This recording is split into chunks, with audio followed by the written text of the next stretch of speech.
Offer my warm welcome to everyone here as well. It is technically in the Lords, so Baroness Verma is rightly placed to welcome you, but it's great to have everyone in Parliament here today.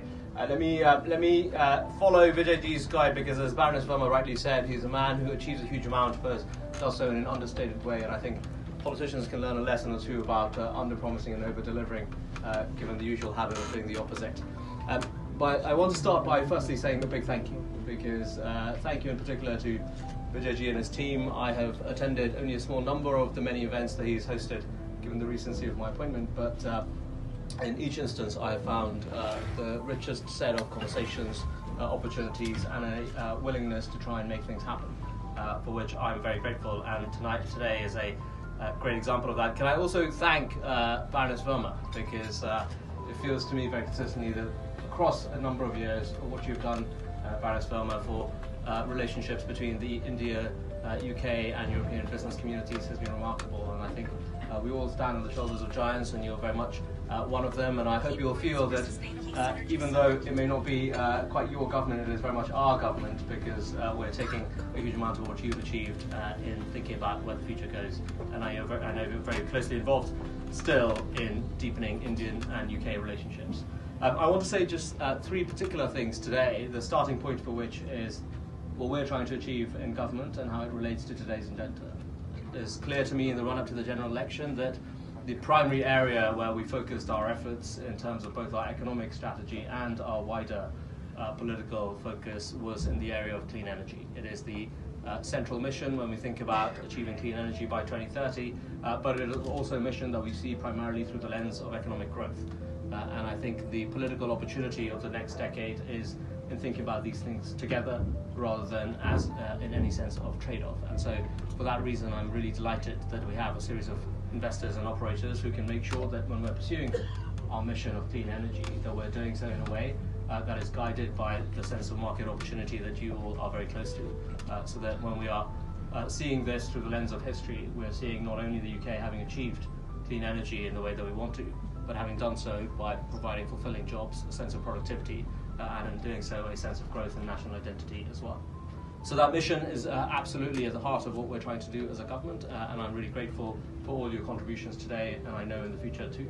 The second thing I wanted to say was that the relationship between India and the UK is going to be very central to that. It is going to be central not just because of the opportunism of today's wider volatility, but because of both the deep history that we have as two countries, but much more than that, the sense of ambition and future that we have as a country. I grew up in India in the early years of my life, and one of the things I feel ties us together is not so much just the past, but the sense that when I spend time in my constituency in the Vale of Glamorgan talking to young people, when I do so in the Indian context, the thing they share the most is a restless sense of gripping the future, and I think it is that future which ties the countries together. I'm delighted that the Indian Finance Minister was here with the Chancellor just in the last couple of days, pursuing long-standing conversations around the free trade agreement, but also a bilateral investment treaty announcing 400 million in investment across our two countries.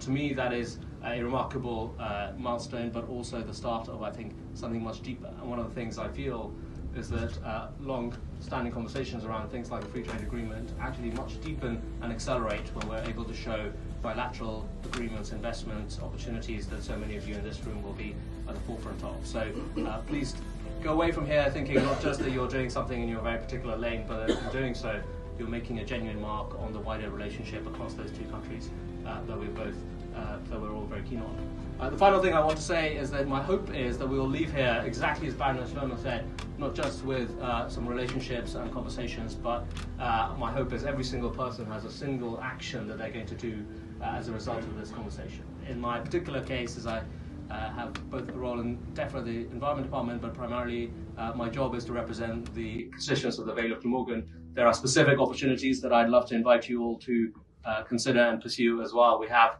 a remarkable port in Barry, and I'm delighted that Max is here from ABP, leading the charge on thinking about the future of ports in Britain, but also thinking about sustainable transition for industrial partners who use those ports. There are great opportunities in that particular instance.